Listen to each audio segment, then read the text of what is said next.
So we're done with the paint, inside and out.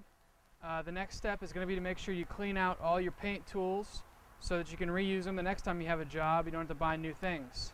So since we're dealing with oil-based paints, we got to use either paint thinner or lacquer thinner to clean the paint out. You can't use water. If you used a water-based paint, however, you can just rinse your paintbrushes out in the sink or outside with the hose, and water will do the trick just fine. But in our case, you want to make sure you're wearing gloves too when you're messing with lacquer thinner. It's a little bit strong, can hurt your skin sometimes. So you just put some in a little bowl.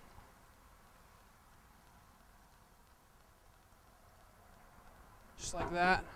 Enough that you can actually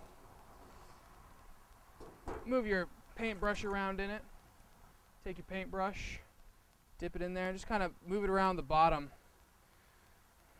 Get the lacquer thinner in between all the bristles, kind of press it down, spin it a little bit, almost like you're painting the bottom of the bucket. And once you can see the lacquer thinner start to change color, you know you're getting the paint out. And you also just got to rub it with your fingers, like that. Give it some squeeze.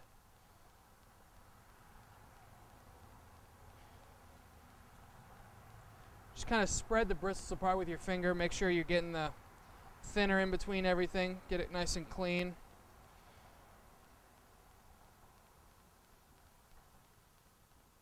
And then, once you got most of the paint out and it's basically just lacquer thinner in your brush, then you can take water to it, whether it be outside with the hose or inside in the sink, whatever.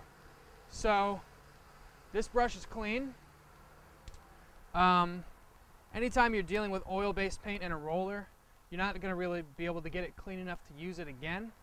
So I would recommend just go ahead and get rid of the roller. Only costs about $2. You can keep the roller though. Just get rid of the roller pad. It slides right off. Put it in a plastic grocery bag, and you can just toss it in with your regular trash.